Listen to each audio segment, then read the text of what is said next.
Kad dajete ostavku, jel istina? Nije, jel? Ovo je prvi poziv u predsjednicu, pogled naljevo je možda. Kaj? Još malo prvo se ovo pravo.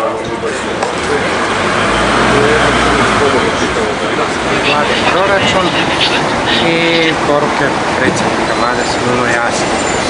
O rebalansu ne razmišljamo i svako se mora uklopiti te veličine.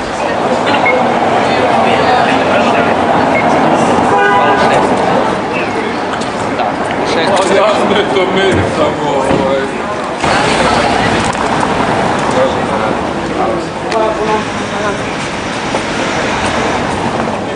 kako se ideja sviđa? Nemate komentara? Vaši mišljenje. Siguran sam da znate vi odgovor. Ne, a mene zanima vaš javni odgovor.